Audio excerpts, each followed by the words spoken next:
I think we're good. Thank you so much.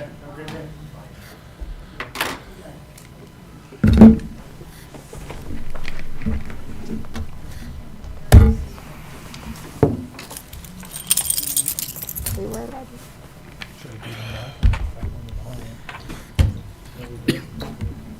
Carry that yard work's paying off. You're getting so tan. Okay. Or camping or something. Welcome to City Council for tonight, June 17th, 2020. We will start with an invocation by Father Kumar from the Christ the King Catholic Church, and then we'll have the Pledge of Allegiance led by Councilman Phillips.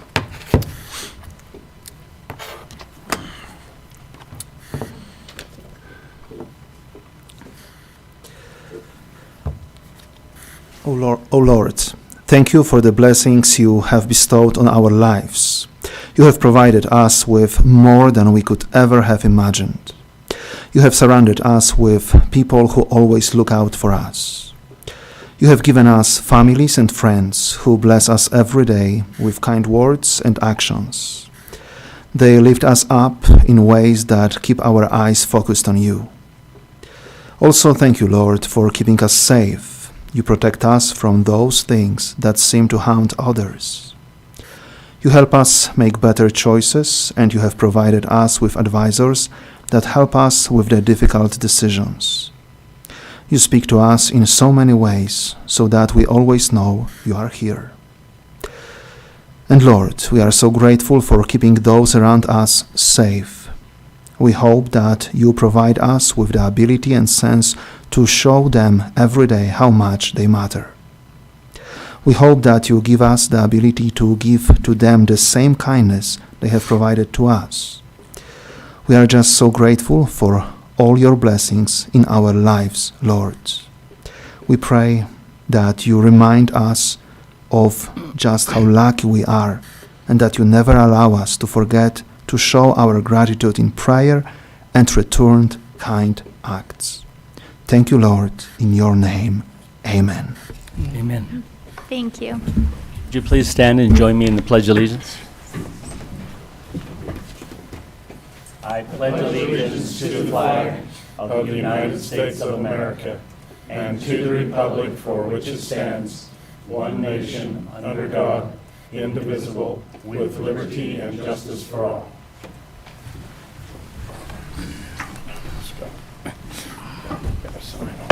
All right, we will now move on to our agenda order approval. Are there any items the council would like changed from the published agenda? And if not, can I get a motion to approve? Move to approve the agenda order. Second. All in favor? Aye. Okay, we'll go to council business. I have one item. These council walks that I'd started at the beginning of the year, I've decided to resume those. That will be this Friday at 9:30 a.m. We're going to start at the intersection of 400 North and 100 West, kind of work westward from there, so along 400 North, a little past Denny's and up to Industrial and come back there. And so I encourage anyone, especially those who live in that area, to feel free to join us. There's some more details on my Facebook page for that. In these walks in the past, we've got a lot of good community feedback, which kind of brings me to something else I've had on my mind. I don't know, it's from discussions mostly online, I think. There's a lot of energy and passion going into discussions, some more civil than others, about national issues and worldwide issues. And I'd just like to encourage us to take a step back and look at the things that affect us here in our own backyards. There's, I have neighbors who are out of work. I have neighbors who are struggling with addiction, mental health struggles, and I think if we exerted half of that energy that we use to talk about things that are hundreds and thousands of miles away, and put that into trying to solve local problems, I had one person approach me this week with an issue, and in talking about it, we were able to identify 14 stakeholders, different organizations that could help them with their issue, just right here in Cedar City, and that have the resources and the time and the ability to help. And I think if we spent more time looking at those things, it would really help us out. So, in that spirit, once again, we're starting up these community walks again, and I hope those who have concerns are feel more than welcome to attend and to bring those up. So, thank you. Mayor, I have two things that I'd like to discuss briefly. One of them, and Chief Adams, I'm sorry to have to bring this up again, but and I know we've been around the block on this a few times, but the Value Inn again is, the weeds are very high out in that mow strip again. And is someone living there? I saw someone coming out and crossing through the chain and getting into a car.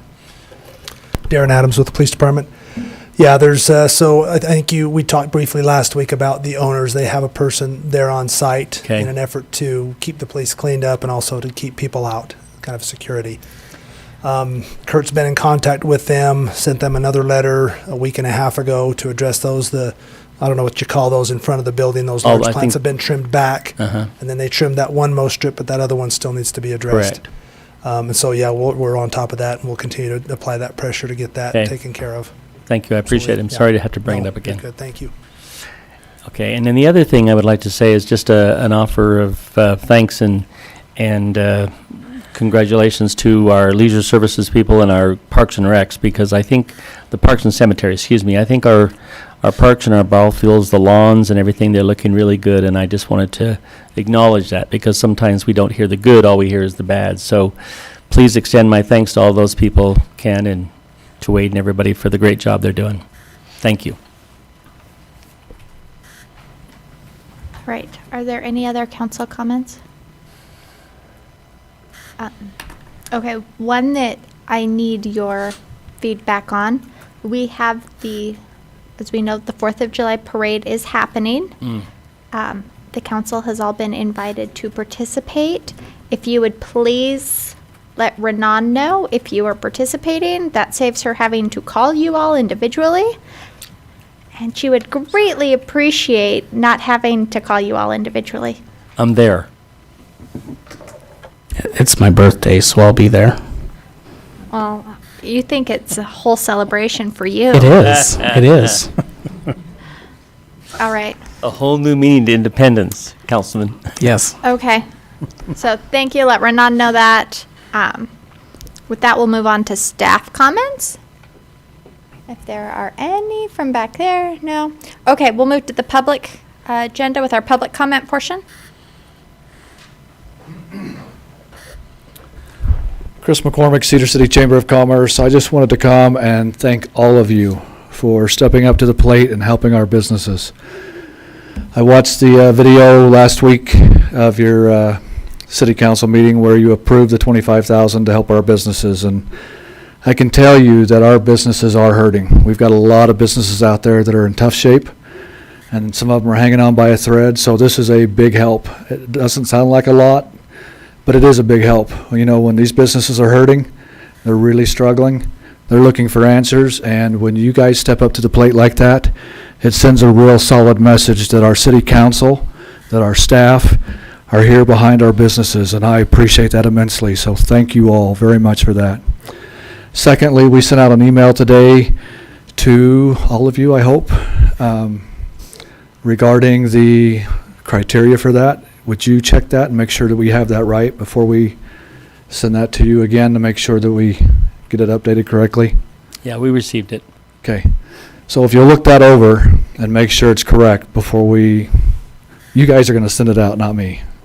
So, is that good? Awesome. Thank you all very much. I do appreciate it. And so do our members, and so do these businesses. Thank you. I'm Matt Markstein with Red Rock Film Festival, one of the film festivals here in Cedar City. We are pressing forward after so many crisis is happening recently. We know it by our submissions, and our submissions are starting to go back up again.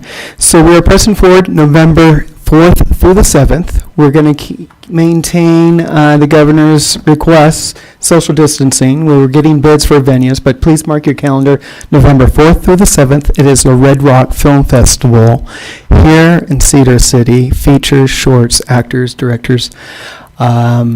And if you have any questions, just go to our website, contact me. I also happen to have some sponsor kits. So if you have a business and you want to check out some of the sponsorship and opportunities, or just how you can trade stuff, anything to help us to survive the festival this year. We already are committed to have judges to look at the films. We've had Academy Award-winning judges in the past, so we're going to continue that integrity to press forward. So just making you aware that we're going to be here in November. We're not until November, so we're crossing our fingers and keeping a positive spirit. Thank you. Thank you Thank so you. much. All right. Is there anyone else that is here for public comments? No? Okay. Then we will get into the business agenda with our public portion. Item number 1, consider a single event alcohol permit for the Southern Utah Craft Beer Festival celebrating unity in the community at 223 North 100 West on July 25th, 2020. I don't know if I'm gonna lie. I'm tired from working, but yeah. So You still have to say your name. I'm Sarah Rachel with Paul's Kings Brewery. I come once a year. Here I am. So we are still pushing forward with our beer fest. This year we are pushing it being the only black-owned business in Cedar City and brewery in Utah. We changed our theme to be unity and community. So I am also urging all of you to come out as well and show your support in that aspect. It's going to run pretty much the same as it ran last year, except for we are going to take up the entire parking lot this year. And we are allowing all ages. So the entire community can come. I have all the extra wristbands for anybody that's drinking. We have a kids zone, drinking area, 4 food trucks. We have about 5 breweries so far. The pandemic's kind of put us in a loop of who's willing to come down here. So yeah, any questions on that event so far? Yeah, so with the time, just from the application, it says 1 to 9 p.m., so that's the length of the event? Yes. Okay. So if there was a time to show up, what time is that? We started getting really busy last year around between 4 and 5, and we had about 450 people show up last year. Okay, perfect. No, it's a good event. Yeah, it was a lot of fun, and I'm just hoping we can have it since so much has been canceled. We are going to have, if we don't go to green, we do have other safety precautions that we can put into place for our employees and all the Beer Fest vendors that can come. But it is, again, going to be a little hard because people are cooped up and it's a beer. So, any other questions? Or? Oh, yes. So Darren Adams with the police department. This is a great event. I know with all ages being allowed, you'll have that designated area roped off. Just want to make sure no minors are having access to the alcohol. No. They have that controlled, right? Okay. So I would give a positive recommendation the council approve this. Are there any other comments or questions from council? I just wanted to say that we got flowers in our flower pots. You didn't notice. Good. I did finally. Anyway, any other questions? I hope to see all of you there just to show all the support. We only had Scott Phillips show up last year, so it'd be nice to show everybody just that we're all working together, especially because we're beer. So, anything else? Are you good with us going on the consent? Thank you, guys. Thank you. All right, item number 2, consider a local consent for the warehouse bar and kitchen, 432 North 100 West.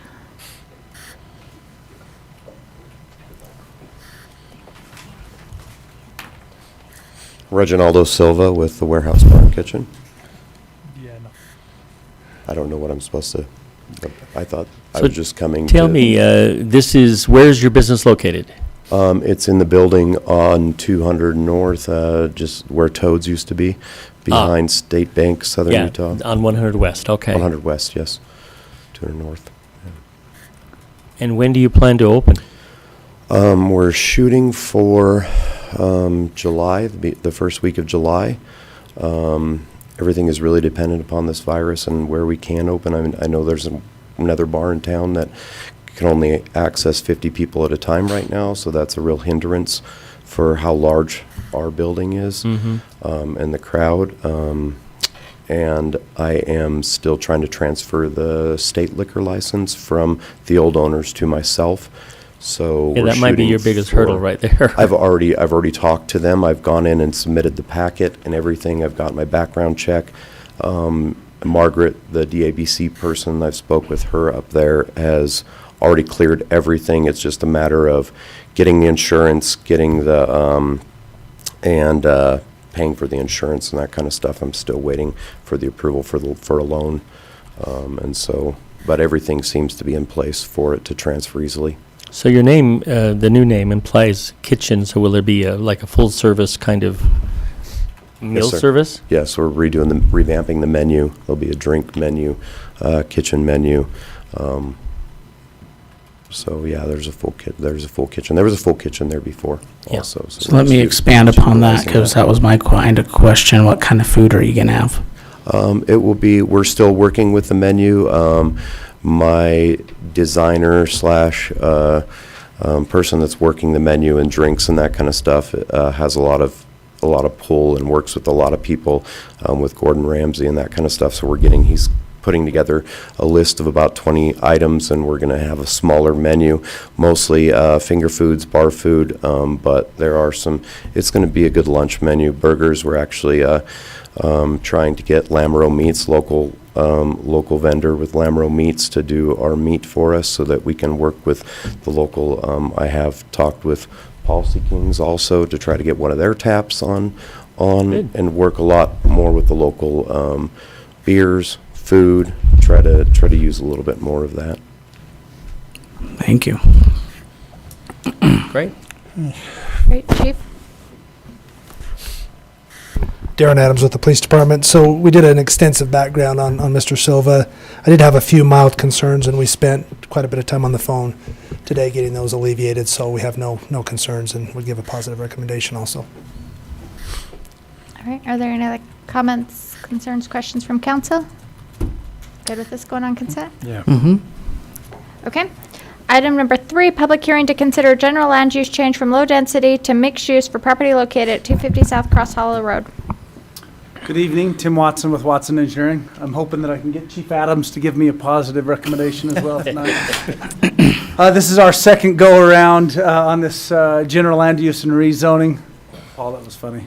It was. I don't care. It was very funny. Okay. But we're on our second go-around. How when you have to try to get people to approve your jokes that they're not really good? He's pretty stone-faced, so it's tough. If you get a smile, you're doing pretty good out of Paul. Doing great, man. Last time I had a scheduled trip out of town, and so I was unavailable for the action meeting, and so I apologize for that. It's something that I scheduled about 5 months ago, and I was not willing to give up a canyoneering trip to come visit via Zoom with the city council, so I apologize about that. You should say that after we, consider your request. You know? Come on, Tim. It can't get any worse than it currently is, so I'm totally fine with that. We are requesting a general land use amendment and a rezone of a stretch of commercial property along Cross Hollow Road. Again, it's the Armbrust property just south, to refresh everybody's memory, south of the rodeo arena, just west of what's called the Villas Townhomes PUD. The Swiss Bed and Breakfast sits here at the south boundary. The Armbrust own roughly 450 acres from Cross Hollow over to Westview Drive. They have a small piece here that is currently zoned mixed use as well. I visited with several of the council members this last week. Mr. Armbrust is more than willing to share a little bit more information. What he is planning on putting in there that would fit in the residential zone would be a senior living. That's about the extent that he's willing to go right now. The other items that would fit in the mixed use would most likely fit underneath the commercial, the retail, professional offices, grocery stores. That's their overall master plan, and I sent that out to you last city council meeting as well, or several city council meetings ago, but the last time you asked for it, I sent that out. A couple of months ago. Yes, I hope each one of you had a chance to look at that and see what the plan is. But again, that's the reason, one of the reasons why we are requesting that. We do have a refresher of the discussion. Cross Hollow Road is planned to be a 100-foot right-of-way, so it'll be a main thoroughfare. The access to and from that would be in accordance with the engineering standards. Nobody would back out on it. They would have another drive or access through there. Through this section of land, there is also the master plan 66-foot right-of-way, which connects Cross Hollow Road to Westview Drive. That was relocated through the city council several years ago, and so that does also fit in this area.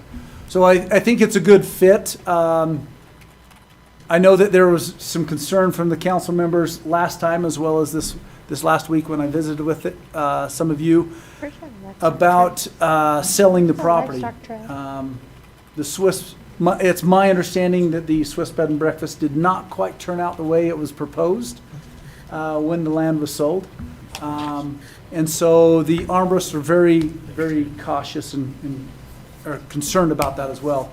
They're in the process of putting some CC&Rs together that would provide some type of restrictions to the development in that area, the master plan, that they've spent a lot of time and a lot of money developing. And so I haven't seen those CC&Rs. I've only been told that they're in process, but they will kind of stay with the overall feel and theme of the Old Sorrow Ranch. And this will be the commercial division, if you will, or commercial area of that, which would have some mixed use in it. So if they do a CC&R and then they sell a plot of that land, how does that work as far as, does it go with the deed? Is it recorded? Like, if it's a CC&R created there, how, Yes. can that stay with the land? CC&Rs are recorded with the land, Okay. but CC&Rs can also be amended. Sure. But yeah, no, they're recorded, so the person who buys them is on notice of what the requirements are before they actually purchase the property. Okay. And I'm assuming this senior living would only be a portion of that land, or would it be all of it? I don't think it would be all of it. Again, their goal is to get in some professional offices 29 acres. and grocery stores, retail, to help provide services for the residential area in this part of town. You know, It's almost 30 travel to acres. Walmart and Sorry? It's almost 30 acres. Is That is piece how is big it 29 is? point- Off the top of my head. 7.6. 7.6 acres, so it's quite a bit of property. So it's a good chunk. It is a good chunk. So our livestock trail, Yes, ma'am. it's going to go in front of whatever the development is? That is where the current livestock trail easement is. If you recall, we I- separated the be my next livestock question, so and the thank you. pedestrian trail, Oh, yes. and the livestock trail is here on the west side of Cross Hollow Road. The pedestrian trail moved up the hillside Yes, that is correct. to the west, further to the We're west. still Right. waiting to see if the livestock trail is ever going to get used. It's nonetheless. It's there. It is there. It's recorded document. So it will encumber, if you will, that section of land. Could be good entertainment. Always good entertainment. Tim, do you have any notion, and I know you can't speak for the developer, but of any kind of a time frame? Are we looking at maybe 2 years down the road, or 18 months, or 3 years? Any idea? We don't have an idea. They're actively pursuing their own avenues, if you will, to For recruitment of business and, try to bring businesses in. okay. My guess, from what I've heard, The professional offices are probably coming in before any type of retail and or grocery Right. area. Yeah, that would But probably make more sense. they're actively doing that. You have They- grocery they and have livestock. they're in discussions with some other commercial services that are not in this area, Fair enough. that would not be affected by this rezone, but they are in discussion with them at this time. Gotcha. Fair Thank enough. you. All right. Are there any other comments or questions Or from, concerns? or concerns? I'll throw that one in there. When you're talking senior living, is that like 55 and older community? Or are you talking about senior citizen center? Like what kind of senior living? So it's my understanding that the 55 plus would be single family, or even maybe a higher density, which is similar up by the Catholic Church. Okay. Assisted living would have to fall underneath the commercial zone of that. So there could be some assisted living if somebody wanted to come in and purchase a chunk of land, but that would be a commercial use. Okay. So that would not fit in the residential portion of the mixed use. And I'm assuming this master plan road that is planned to go through there and over to Westview, because we've already approved that as a dedicated road down the future. This, whatever they develop, will be designed or bound where that road will go through. Yeah, it will, and we're trying to figure that out because the commercial land that is, this funny angle of property right here sits in the airport approach zone, and no residential can go in that area. So the area that they're currently in negotiations with is right here on top of the hill.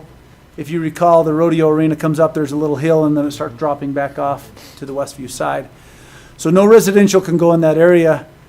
But that's a long ways away from any dedicated street, so they're trying to figure out the best way to make that work. This is, this 125 South Street is a deeded street. I don't know, there's been some discussion several years ago with Mr. Bittman about whether that's actually been accepted by the city or not, but it was deeded quite a few years ago to the city for a roadway. There's been some discussion of maybe utilizing it because it could be more narrow than the 66-foot right-of-way that would go through there that would not tie up quite so much capital to get that development going if they ended up doing that. So that's something that we're currently discussing right now. Okay. I just want to make sure that was all in the mix of. Yep, it is. Okay. It is. Thank you. Any other questions? Okay, then we'll open the public hearing on this item.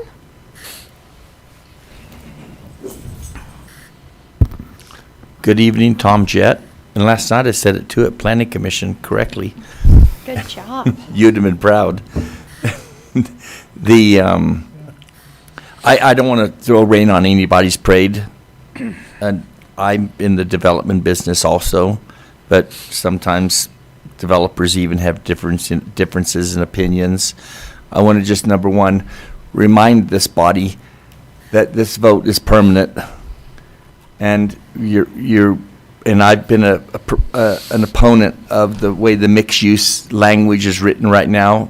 It leaves the city potentially writing a check that they don't want to cash later on, and it can be a bad plan.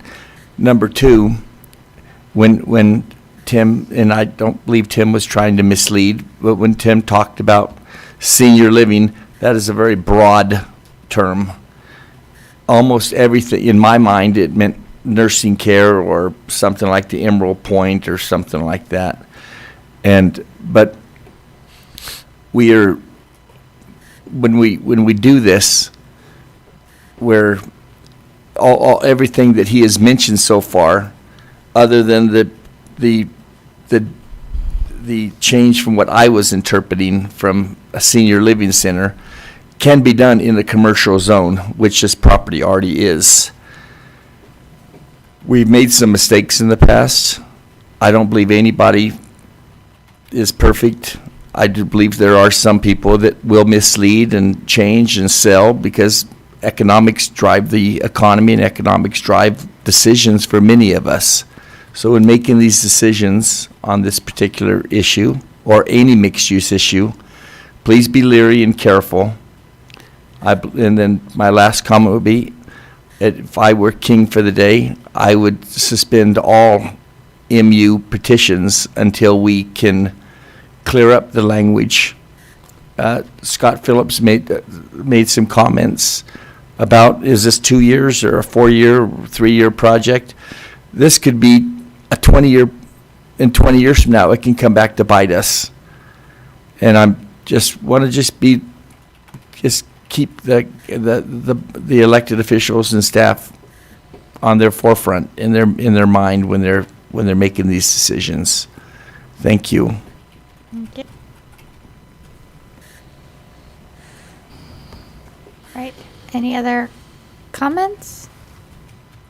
Then we will close the public hearing. Is there anything else the council has? This will go on the action agenda. Okay. Item number 4, public hearing to consider a zone change from central commercial to mixed use for property located at 250 South Cross Hollows Road. Tim Watson, Watson Engineering. This is just the rezoning portion of this project. Same issues we've discussed. Any in new the questions previous. for Tim? Any questions from what Mr. Jett has shared with us? I did have one clarifying question about the packet information. The public hearing information from the Planning Commission, this is not a new public hearing, right? This was the old one from 2 or 3 months ago? Yeah. That's correct? Okay. It's only been before the planning commission. Okay, thank you.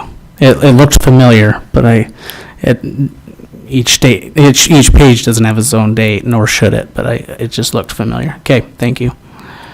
If I can add one bit of information to that, as Mr. Jett indicated, yes, the current zone would allow the assisted living to go in there. It would also allow other apartment buildings. It would allow other things that were some of the concerns from the public hearing from the Planning Commission. They did not want certain elements to go in there because they wanted the commercial resources. But again, in commercial zones, there's other things that are allowed that may not quite fit the overall plan. So we're trying to control as much as we can with that by bringing in the development that's more pleasing and appealing to the overall feel of the Old Sorrel Ranch. And so that's our goal and our plan. Thank you. Any other comments, questions, concerns from council? Okay, then we'll open up the public hearing on Thank this you. item.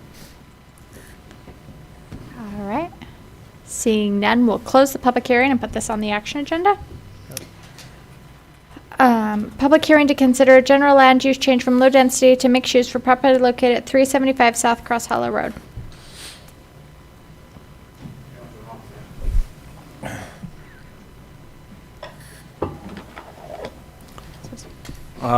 Mike Platt with Platt Engineering, and we are looking to do a general plan and zone change in the same area as Mr. Tim Watson is. If we want to, can we flip that 90 degrees? Is that possible?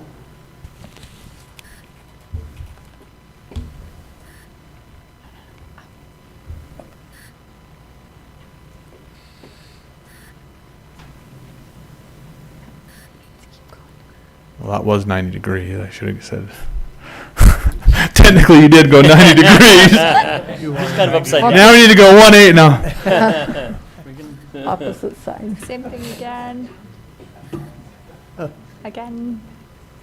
Be careful what you're. You think One I more. you, One more you time. think I was Bob's boy, huh? More clockwise. There we go. Is this our? Okay, there we go. Yeah. So Tim's zone change is right in here. We're right there, just on the opposite side of the street. There's the villas. There's the LDS church. There's Sunset Canyon. We want to, like I said, do a general plan and zone change from, I can't remember what it's, central commercial to mixed use. Mixed use is right here. We're kitty corner from it. speaking with the client, like he doesn't want to give too much out either, but he wants to do some multifamily residential units in that area. So that's what we're looking at.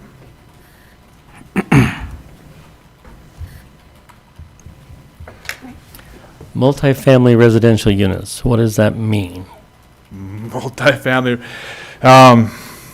Multifamily residential, maybe, like I said, I don't know. We haven't really got a conceptual plan from him. Maybe it's some threeplexes, some fourplexes right in that area. They feel like there's a need for that in this area, so that's kind of what he's leaning towards. So, Craig, on Planning Commission, so is this a good transition in your mind from sort of, there's a lot of single-family homes out there, and then we go to a PUD a little further to the south, and then this would be another sort of transition. Yeah, and we discussed that aspect of it, and I think with the road that's going in front of that, it's a logical transition, I think. Something higher density. Right. Transitioning into the other lots. But, yeah, the one thing that was brought up in Planning Commission, I'm not sure if that was in the minutes or not, but mixed use maximum height is 35 feet. Right. Central commercial can go as high as 50. Correct. And so in that context, it seemed like a better option for neighbors out there. Thank you. How large is that section, Mike? Oh, how big a Yeah, parcel is that? how many acres is that? Oh, it's in the legal description. I can't tell you off the top of my head. I want to say 4.7. I can't read that smaller writing from here. Yeah, the one in our packet, I couldn't blow it up. I couldn't read the notes, so. Yeah, it's close to 5, I want to say, if I remember.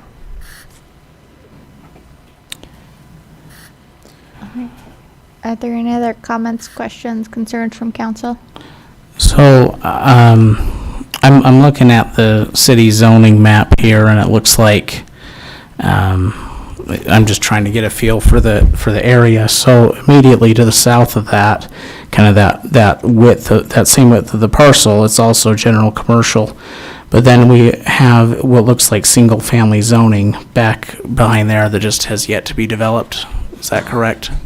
When you say back behind there? Sorry, immediately south of the right church. there? Yep. Yeah, I don't know. Yeah, that looks like it could be R1 from here. Yeah.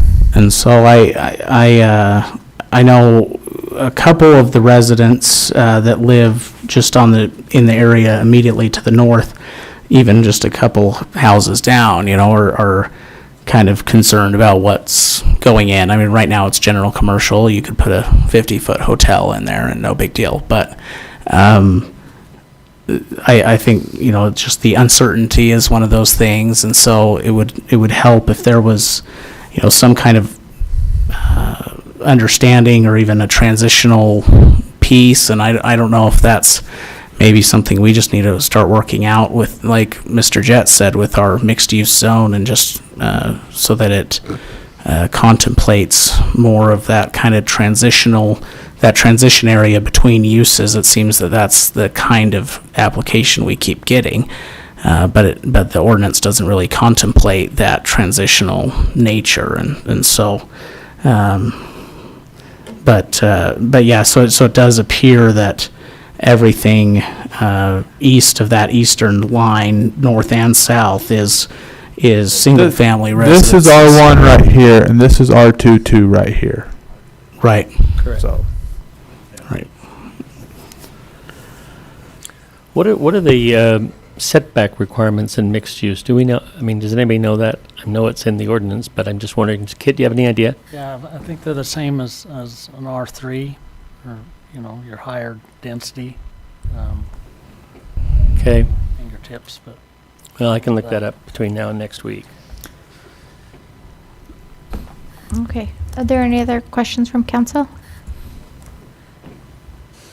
Yep. Okay, we'll open the public hearing on this item. just one more comment. yes. Sorry.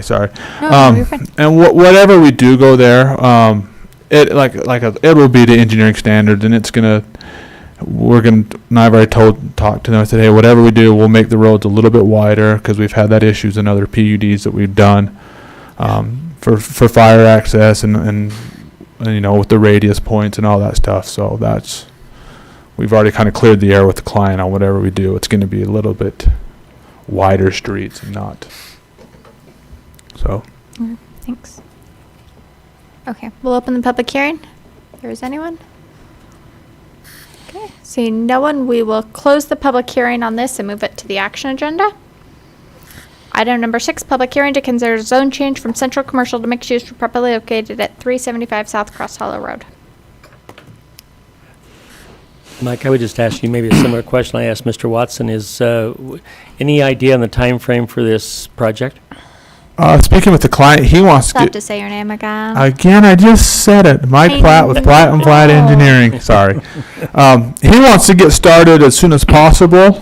Now, I've learned with developers, as soon as possible is a broad term because there's a lot of hoops that they need to jump through to do what they need to do, and you know, it can be they think they can do it tomorrow when actually it's 6 months or a year even. Okay. So thank you. Okay. Then, are there any other questions from council? We'll open up the public hearing. Seeing no one, we will close the public hearing. Put this on the action agenda. Thank you. We'll move to our staff portion. Item number 7, consider fiscal year 2021 blanket contracts. Good evening, Council. Ryan Marshall, Public Works Director.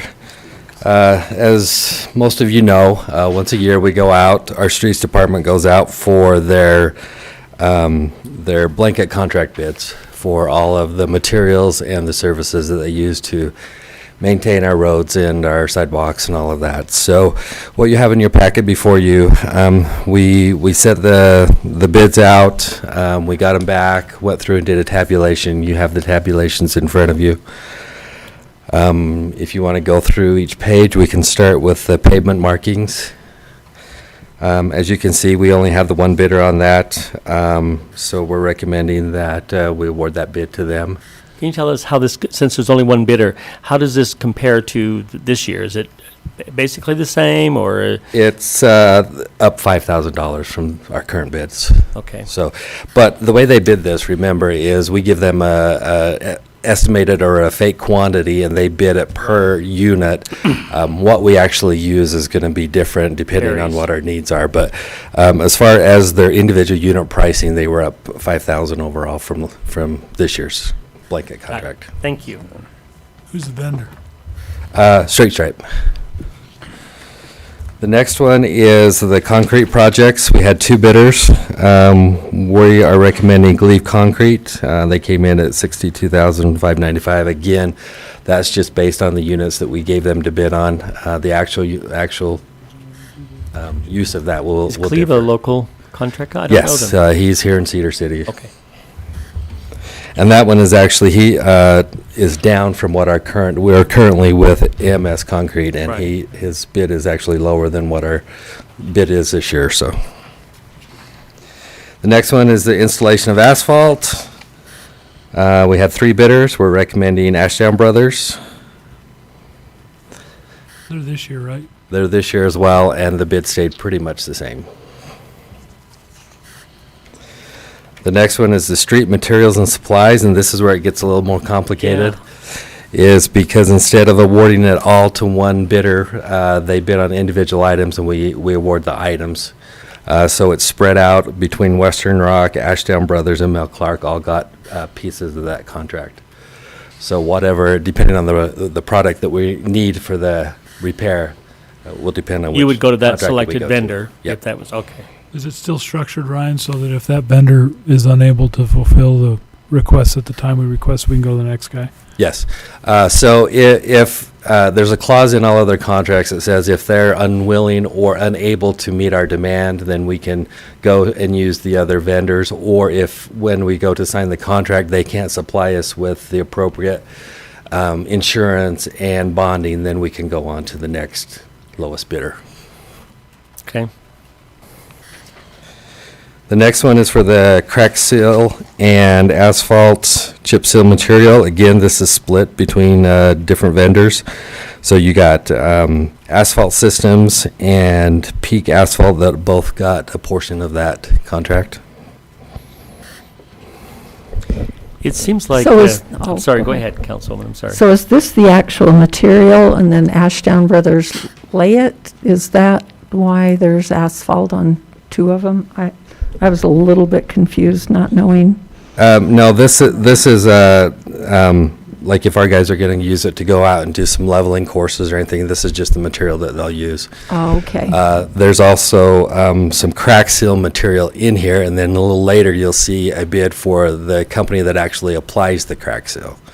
Okay. So that's how it is this is just a materials contract. It's not the application of anything. Oh, okay. So on that one for Ashdown, they are providing the materials and laying it Mhm. for those prices. Mhm. Okay. And I see that a couple of the vendors obviously either didn't have the materials or chose not to bid because they only bid like on one item. Does that typically happen? Yeah, there are some specialty materials that some of them just don't carry and they don't want to bid on it, so Got it. they don't submit anything on it. That's why we go to an individual source rather than just one contractor, because they all have a little bit different.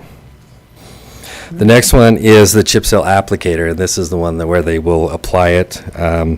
We are recommending Mel Clark. There were 3 bidders. Mel Clark was the lowest bidder, so we're recommending going with them.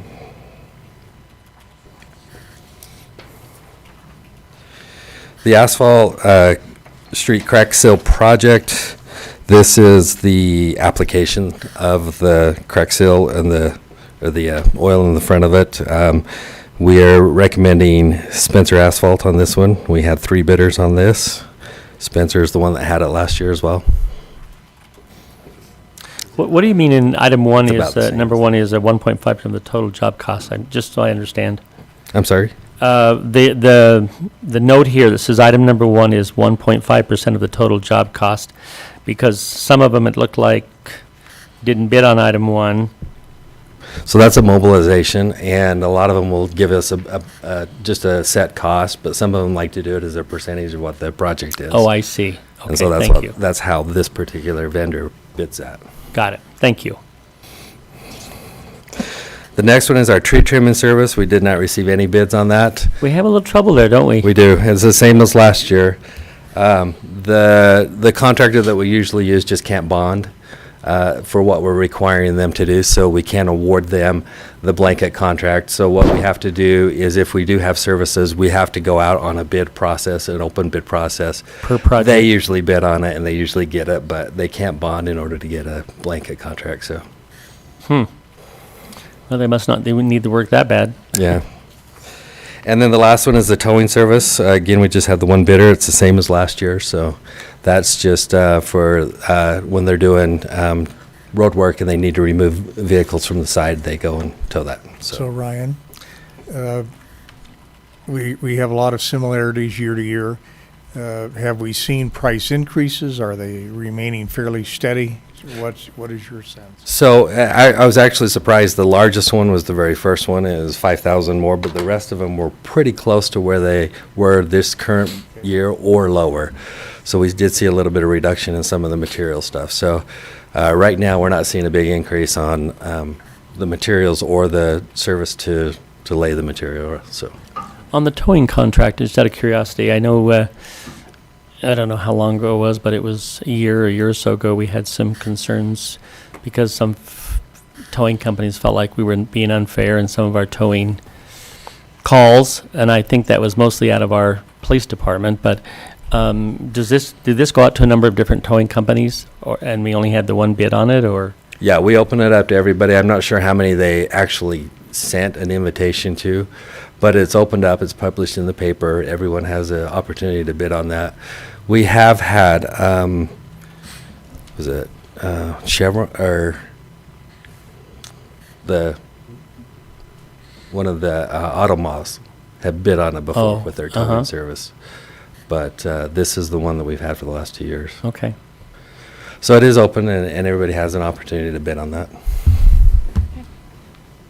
Great. All right, are there any other comments, questions? We good with this going on consent? Thank you. All right. Item number 8, consider an agreement with the state of Utah related to CARES Act funding. So the state of Utah has published their proposed distribution of CARES Act funding, and it's all in your packet. You can see the proposed distributions to every county in the state except Salt Lake and Utah. They got direct allocations from the federal government. And then you can also see the proposed total allocations to each municipality in the state. Cedar City's proposed allocation is $3,018,784. If we enter the contract with the state, they'll distribute that money in 3 separate distributions. The first distribution is proposed to be $1,006,261. The state has a really big footnote on all of this that says all of this proposed distributions and allotments is subject to change by the state of Utah. So they don't give a lot of guidance as to what subject to change means. It's just so we're all aware that this is a proposed allotment and it might change. So also in your packet, you've got a lot of information on what that money can and can, well, it doesn't say what it cannot be spent on. It only says the Treasury guidance and the frequently asked questions section says these are the things that we can spend the money on. For Cedar City Corporation, there aren't a lot of expenditures that would qualify. We would propose to spend $20,000 on the small business program that Danny ran out of his office for signage and masks and such. We would PPE, yeah. That's it. We would propose to spend $25,000 to pay for the city's portion of the program Mr. McCormick referenced earlier. We would propose to spend $5,000 on a single audit because we know if we accept the contract and accept the money, we're going to get audited. With that in mind, there's also a couple of other proposals. There's 4 pieces of equipment staff has recommended that we buy. There's 2 portable trailers, and when Mike first told me about these, I didn't really grasp until I pulled them up on the internet and looked at them. What each trailer does is you park the trailer, you open up both sides, and inside each bay are 6 hand washing stations. So you can have 12 hand washing stations per trailer. You would use them primarily for larger events to encourage people to wash their hands and have a little sanitation during the larger events. There could be secondary uses for them as well throughout the year with staff. The other 2 pieces of equipment, those first 2 pieces of equipment are $35,000 a pop, so they're pretty expensive. The other 2 pieces of equipment were a couple of portable messaging boards that we could use again at larger events to encourage people to be mindful of the COVID virus, social distance, wash your hands, wear a mask, things like that. Those could also be repurposed throughout the year for other city-related purposes. Staff has come up with a lot of suggestions. Administratively, we've taken the position that we are pretty sure we're going to get audited on it, so we want to be very careful in how we spend money through this program. My understanding, if you get audited and they say, yeah, gee whiz, that item shouldn't have been bought with this money, we'll end up paying it back. Mm-hmm. So I don't want to put us in a position where we're going to have to end up paying things back. There was a suggestion this afternoon that if we have these trailers, we need a couple of trucks to pull them around. I think buying vehicles with this would probably be, maybe we can try to make a justification, but it might be something that would raise a red flag in an audit. At least that's my opinion anyway. I really don't recommend we do that. But we will have other input from staff over the week, and if we have some other good ideas, we'll bring those to you as well. We sent notice, there's provisions in the Treasury guidance and also in the frequently asked questions sections related to expenses related to the local homeless population and bringing them services during COVID-19, whether those services were actual physical things or just making them aware of COVID-19. So we sent an email to, or I sent an email to Peggy Green, sent her the language in the statute or in the guidance, and said, do you have programs that you've ran over the last few months that would qualify? She sent me back today or Monday. She sent me back approximately $100,000 worth of expenditures they've incurred related to COVID-19. I also sent an email to Superintendent of the School District, Shannon Delaney. There's two provisions that touch on the activities the school district's done. One is delivering meals. When the school shut down, they repurposed some of their buses and delivered meals. So there's a provision in there related to delivering meals. The other is a provision related to expenditures for, I'll get the verbiage wrong, but basically it's distance learning stuff. Mm-hmm. So the school district is, as most of you know, when the virus hit, school shut down, kids were sent home and told to learn online. And the school district didn't probably, I don't know if they incurred costs or not, but we've asked for those costs. We just haven't got them yet. The last portion of the whole thing is there's a provision in there related to, it's very, very, very, very broad in its wording, relief for small businesses. We could purpose some of this money to go towards a small business relief program if you would like. You all have the guidance, and if there's other purposes in that guidance that you would like to bring to the forefront, then it's quite a bit of money. We can try to structure something so that we benefit the most of our community. Again, the corporate entity of Cedar City is probably not going to get a lot of that money. It's probably going to need to be spent in the community. If we don't spend it here, I'm not sure if it goes back to the state of Utah to get repurposed by the state or if it goes back to DC to get repurposed by the feds. I don't know this for sure, but I'm just of the mindset that it's probably not going back into a savings account. And if we want the money to benefit our local economy, we should probably structure something locally to help as many people here as we can. Dan's here from the Iron County Auditor's Office. Dan originally approached Danny and myself a week ago with the idea about the small business program. I know he's been in talks with the county commissioners, and he's even invited us to team up with the county and do a larger program to help more people. Dan, do you want to? You want to talk? Can you remind me what the total ask was for those staff items? The 2 trailers, the 2 electronic signs? Oh, so the trailers were $70,000, and we're estimating the electronic signs of $50,000, 25 apiece. Okay, thank you. So that's what, 120? And then you add in the Another 100. you add in another 50 for the programs above. So now we're up to about 170, and then you add in 100 for the care and share. So now we're 270, and I don't know what the school district's gonna come back with. So we're You still have to say your name. Dan Jessen, Iron County Auditor. So the county's in the same boat. Our first, knee-jerk reaction as we saw this was, we don't have a lot of costs we've expended so far.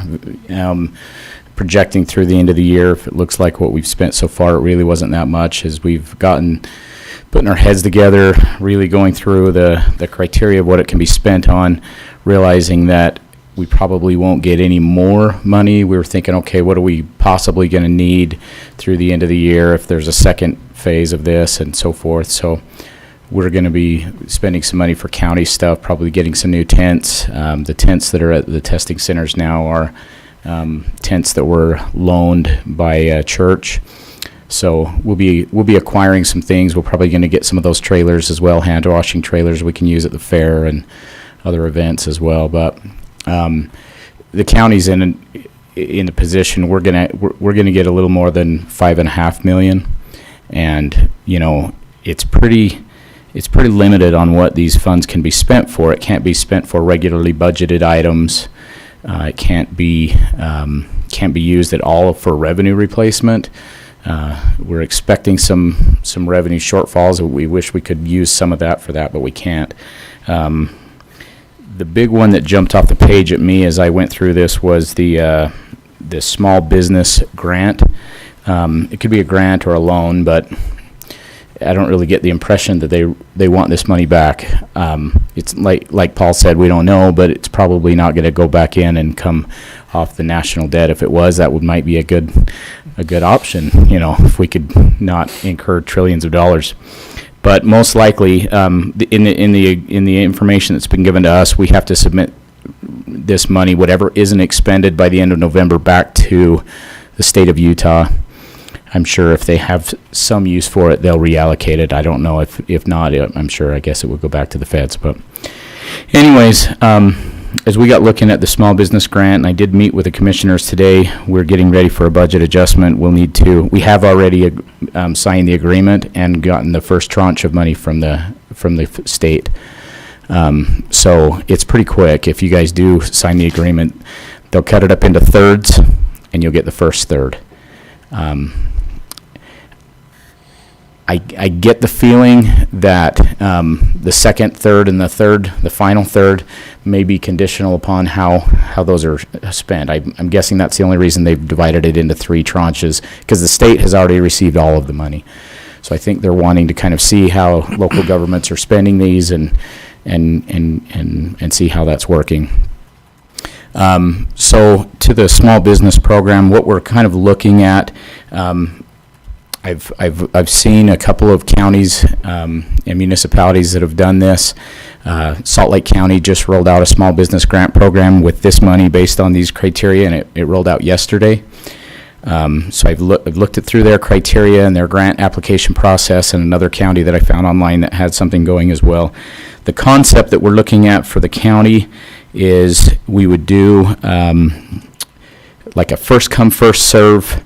We would establish, we have a pretty narrow time frame to get this done when you consider all the moving pieces and everything that has to happen. So we'd like to have a very simple process. We need to make sure that businesses have qualify, and it has to be related to hardship due to closure. Either having their business closed by a stay-at-home order, but it doesn't have to be a stay-at-home order. It can be that they voluntarily closed for social distancing purposes, or there was actually in the guidance from the Treasury, it said that if it was related to closure that gave them a severe impact to their demand, then it could possibly qualify. So, some industries have taken a big hit. Some industries have done okay. And so if we do this with the county, and obviously nothing's official until we do a budget adjustment and do it, but the plan that is falling into place is that we would identify a couple of industries that have been hit hard. We would narrow down exactly how they would have to show their hardship. It would be a financial hardship, probably last year's profit and loss versus this year's of the same time period, February till now. And so that we could do a comparison and see that it's fallen, and prove that they're in business. We want to have to make sure that they are currently in business, or they're reopening by the time the end of this thing happens. So we want to encourage businesses that are open and that are reopening. And anyways, there's a whole bunch of details that we're working through on the program, and it only makes sense if we were to do something like this from my perspective, and I know the commissioners feel the same way after talking to them today, that if we were to kind of combine efforts, we'll reach out to Enoch City as well and Parowan City as well that have gotten some money that are going to be in the same boat, not a lot of hard expenses to spend it on, that we could do some sort of a program to really put some money in and do some good on some of these businesses that have been severely impacted. So, Dan? How much are you planning to set aside? That particular part? We're still in conversations. We're probably going to set aside around $500,000 for county expenses, which leaves about $5 million. We will probably dedicate a certain percentage of that to this program. We may hold on to some in case there is some talk that maybe they will open the floodgates a little bit and allow some of this money to be used for revenue replacement. That point is that's just a pie in the sky wish at this point. A while back, I forecasted that this would impact the county to the tune of about $5 million to $10 million, depending on how everything rolls out between tourism tax lost, fuel tax lost, and sales tax loss. We'll see how bad that is. You know, we never really know how that is going to play out. But unless they change it, we have to plan on what it is. But the fact that it's coming in 3 tranches, we'll probably dedicate a certain amount of it to a program like this, and then it'll be a first come first serve. We'll have a committee. My thought is that we would get some people that are already very much involved with economic development, local businesses, maybe Chris McCormick and Danny and Maria and maybe a councilman and a commissioner or something like that, and have a very non-subjective set of criteria so that we don't have to debate, do they have their documentation, do they qualify? We have a formula that says they're this size of a business, therefore they qualify for this amount. Everything looks good, process it.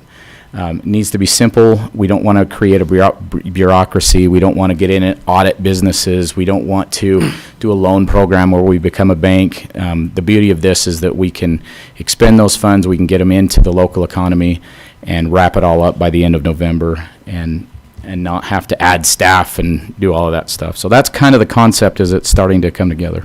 If a business has already gotten any type of other state or federal relief, would that disqualify them? They cannot get CARES money from more than one source for the same thing. So most of these, the ones that have already rolled out that I've been studying it, if they've already gotten PPP money, or there's a couple of different acronyms where there's programs that came from the CARES Act, then they wouldn't qualify for this. So if they have EIDL and PPP, EIDL and PPP. There was a state program which was state dollars. Danny and I were talking about, and that wouldn't preempt them. But you just can't use CARES money twice for the same expenses. We would probably ask them for not only their documentation of the hardship, but also what they intend to do with the money, pay rent, mortgage, payroll, buy inventory, things like that, and want to just see kind of what they intend on doing with the money. But the main point is to get some relief and really get it in the economy. You know, if they've let people off because they had to downsize and this allows them to reopen or, you know, get back to full staff, then it has ripple effects also. So. Do you have anything else? Yeah, just a quick note from the city's perspective. We've spent a little bit of money throughout this whole thing on cleaning, hand sanitizing, personal protective equipment, plexiglass. Frankly, quite a bit of the personal protective equipment and hand sanitizing stuff that we've got have come from George over at the county with the emergency preparedness folks, and they've ran them through Chief Phillips, and he's helped distribute them around, and Natasha's been kind of a gathering point. So those haven't cost the city money. Those have come from the county emergency management folks. Heck, they even sent over a dozen of those digital thermometers for us the other day to use. So they've been really kind to us in this whole endeavor. We have not tracked to the penny everybody that spent money on Clorox wipes or hand sanitizers. We haven't done that. And even the sneeze guard in the city offices, I think, was like maybe $1,200 a top. So these aren't large expenditures that have hamstrung our budgets. That's why the recommendation is to not try to quantify every penny spent on COVID and focus more on these larger items that we've presented.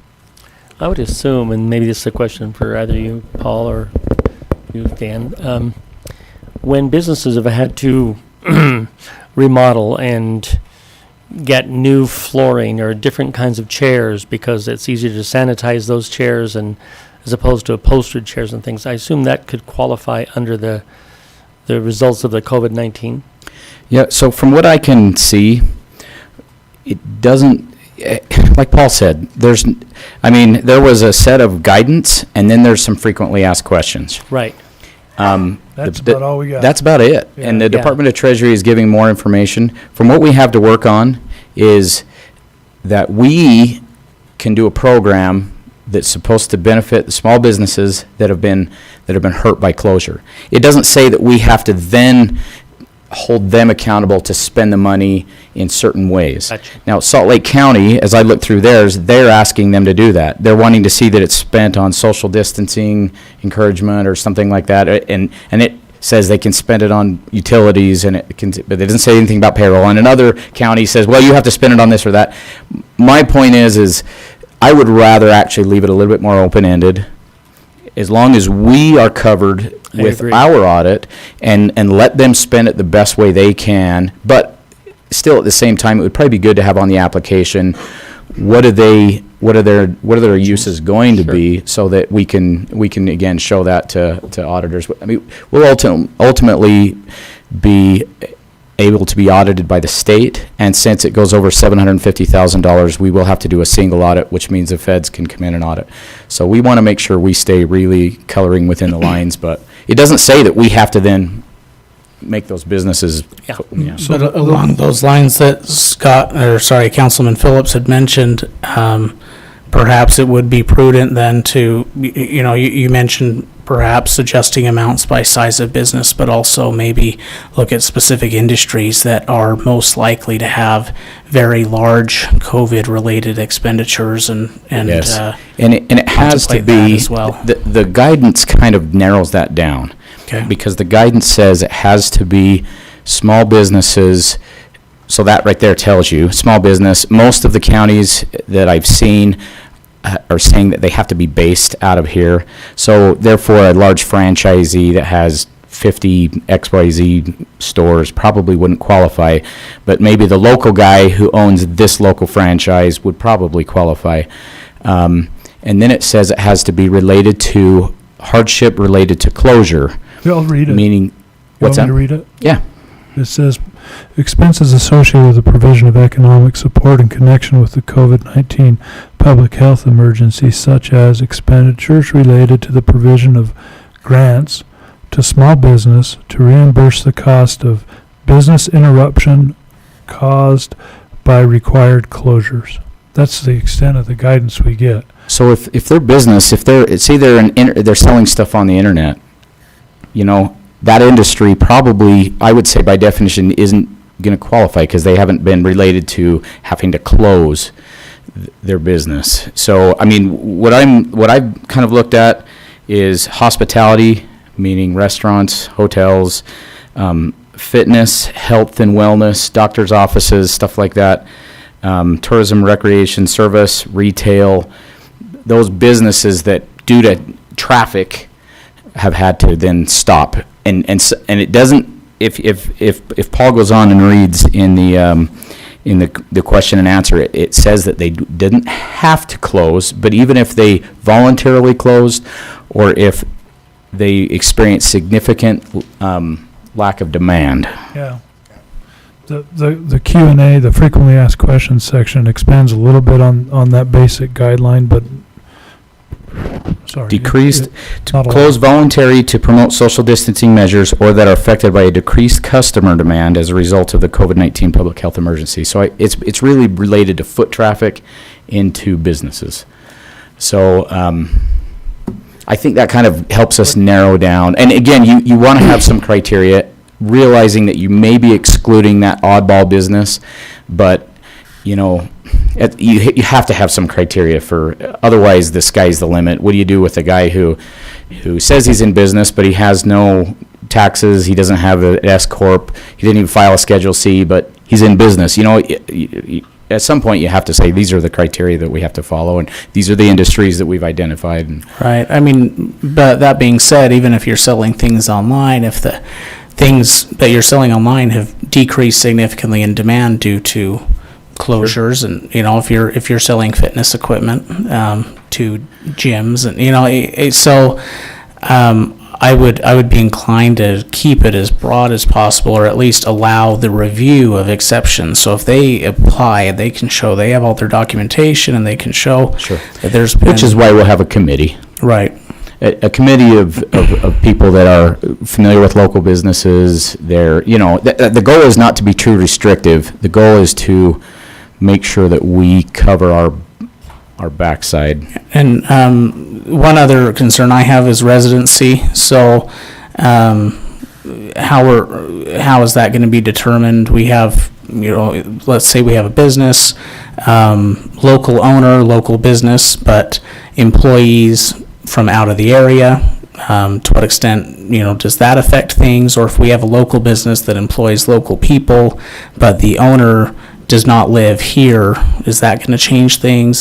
So are those discussions we've already had? Yeah, from the city's perspective, we'd probably focus on, you have to have a local business license to show you're a local business. Local business, and how many employees are on the business license?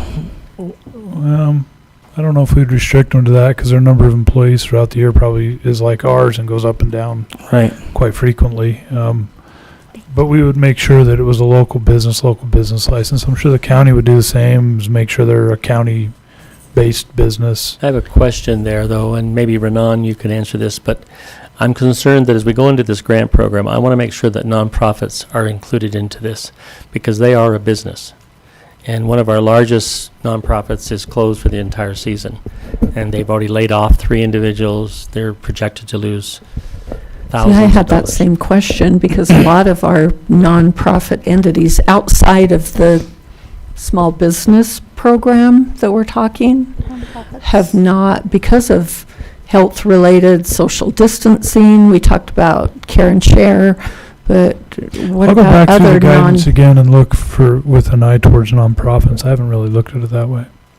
And in my understanding, I'm on board with that too. From a nonprofit standpoint, there's no shareholder really, but they do employ people, and they do have people that they serve. And so is that kind of what you're getting at, is that we want to offset Well, and their that? tourism, their economic, their entertainment, all of yeah, those things. all of it. Okay. Or they've had a For sure. fundraiser Yeah. that employs those people that they haven't been able to have. So how do they replace those funds? We'll So make are those open to consideration? We'll check if the guidance, we're not going to get into a situation that would get us into trouble. Right. So if No, I understand. but if they can be eligible, then they will. The Karen chair is kind of specifically called out in this, and so is the school district. Right. And that's why we. Which you would probably do a separate grant for or something. Yeah, that's why we focused on those ones, because they did the Right. Chromebooks and all of that different thing Yeah. for the distance learning with the students and all of that. We haven't necessarily specifically seen or come across the other one, but we'll look and see if that's allowed in there. Right, because I'll just use the Karen Share, or not the Karen Share, the CJC, the Children's Justice Center. They employ how many people? Probably 4 or 5 people, but they just missed their fun run that pays for those employees to stay there and whatnot because of social distancing. Golf tournaments have been canceled that are major fundraisers for organizations like the Chamber of Commerce or the Rotary Club. So I'm sure we're going to get inquiries when this gets out in the community. And do we have a process? Do they come and talk to Mr. Bittman? No, there's also a fellow at the state that's kind of rolling all this out, and I can email him the question about nonprofits as well. So we'll Oh, yeah, we heard The question today- is what is the definition? Got a bunch of lawyers here. What is the definition of a small business? You know what I mean? So I guess we have to Well, I'm define saying that. outside of the small business Oh. program. I'm Oh, yeah. talking, And by the way, CJC is a funding. county department. Right. So they haven't lost any funding. The funding from doing those things actually goes to the Friends of the Board of the CJC, where then they donate things to the. Okay.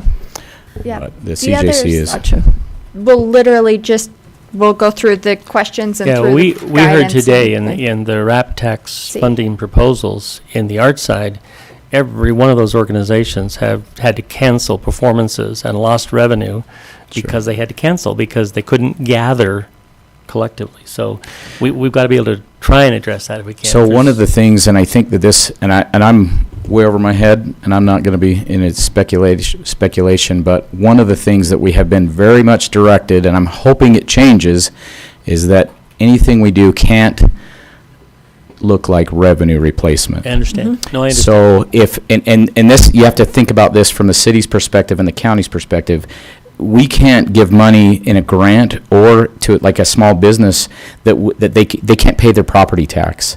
They can't pay their utilities to the city or the county with that money. Because otherwise, unscrupulous local governments would design the program so that it comes back in as revenue to us. Full circle. So, and I think that principle probably starts to apply to some degree with your nonprofits that have lost revenue.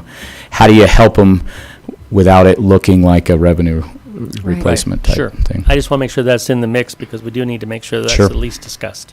And just so you know also, again, these are just discussions like you guys are also having. But today we talked quite a bit from the county's perspective about putting some money into the testing areas that we have there. The IHC is manning the testing, but they're supported by the county. We're talking about making that a little bit more robust with some actual, better tents, maybe a trailer. Because, right now they're going to be going through the heat of the summer. There's the staff, but then we'll be in the winter again. That we'll be doing this, and it may be at some point we shift to a vaccine dissemination process. So we're trying to think that through, and that's where it's kind of that we're focusing some of the county expenses besides talk about this program. But also the timeline, so not this Wednesday, but the following Wednesday is when the county will do its budget adjustment, and at that point is when we will actually set aside money for this. So that's kind of our time frame.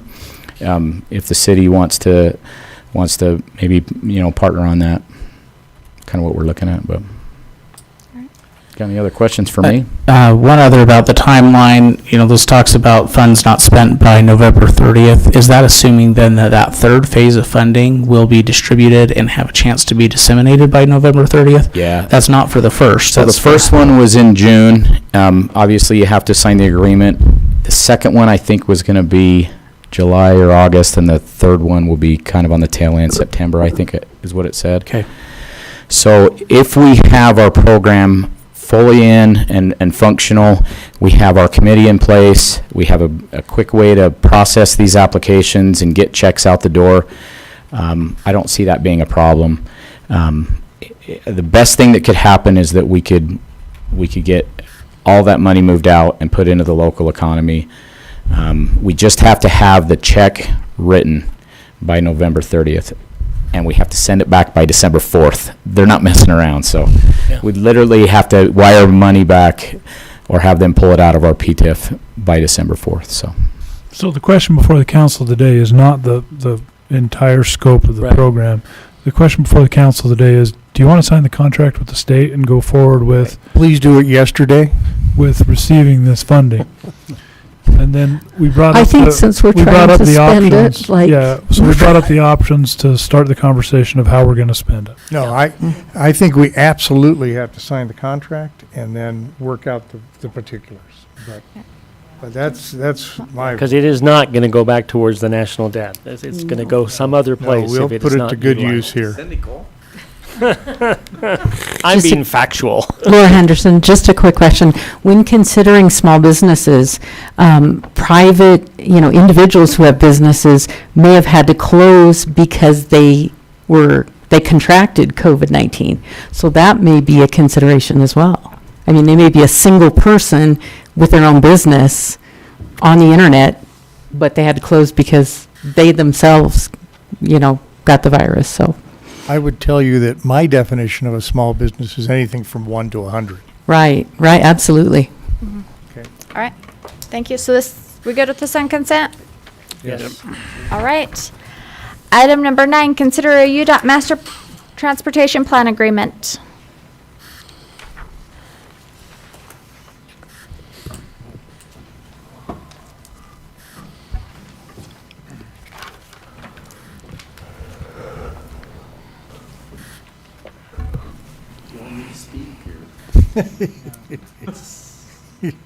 You can't stand the silence? Yeah, I haven't read this completely through, but UDOT's got a program where they will give us some funding for to redo our transportation master plan, and you know, it's doesn't really have too many strings attached to it. So I think it's something that we need to go ahead and enter into, and because we do need an update on our street master plan. So Hasn't this been in the works for a while? So the amount from UDOT, About the new master plan and everything else. Yeah. This is a separate section, yeah, right? the amount from UDOT is just under $100,000. There's a local match that will split with Enoch City. It's going to be somewhere in the range of $3,000 to $5,000 a piece. I can't remember the exact number off my head, but those are very good, rough numbers. The Southwest Utah Public Health Department's also chipped in $15,000, so we can make sure that within the scope of this transportation study is a section dealing with active transportation and alternate types of transportation, biking, walking, I guess rollerblading, or whatever the world invents next to move people from A to B. We've already put out an RFP. We've been through the RFP process in conjunction with Enoch City. We've selected a contractor from up north to do the work. We need to get this contract with UDOT in place so we can move forward with the project. But this is the original 100,000 we talked about 2 or 3 months ago. Correct. Thank you. All right. Any additional comments, questions? We good with this on consent? Yes. All right. Approval of certified tax rate. Oh, boy. Yeah. We've got our special guest, Dan's here, coincidentally. So if you guys want to grill Dan on how the If you wanna certified ask tax rate works, questions about, that's the guy. certified tax Yeah. rate. I'm happy to give you Yeah, so we don't have final approval, I guess, just yet, but I've submitted our number, which is the same as I proposed to you last week, which is .002393. Dan, is that going to change, or is that? Dan, you have to come up to the microphone. Was that the one that was that in the? That's on the website as of right now. Yeah, so is It that- won't change. You still, So okay. It's in and done But and you have set. to say your name now. Dan Jessen, Iron County Auditor. didn't mean to Thanks. I set the auditor's certified tax rate. That does not mean that I control taxes. The entity controls the taxes. So don't blame me. No, it's good. It's all It's very good. good. That's good. No, sometimes people think that. We have, Council, I think you had some questions last week. You can ask Dan. Didn't we ask about a timing issue on? I did, but I got really good answers from Cindy Satisfactory. Bullock on my phone all during the meeting last week. So I've got my questions all answered. Okay.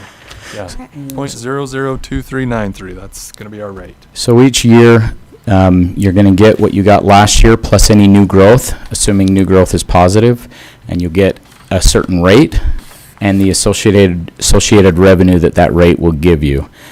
And then if you need more revenue, that's what triggers truth in taxation. So if you accept the current rate as it is, then it doesn't trigger truth in taxation, and we're good. you've already approved a budget based on a rate for last year's revenue, so we're not doing truth in taxation. We're not going down that road. All right. Is this going to change at all? Are you good? You gave a no change guarantee, Okay. So you want it on the consent? You want it on action? No change guarantee. ooh. Okay. Well, then this goes on consent. Are you good with that on the consent then? Yeah. Yep. You change this, you're in big trouble. All right then. So I move that we adjourn this meeting. Second. All in favor? Aye. Aye. Thank you.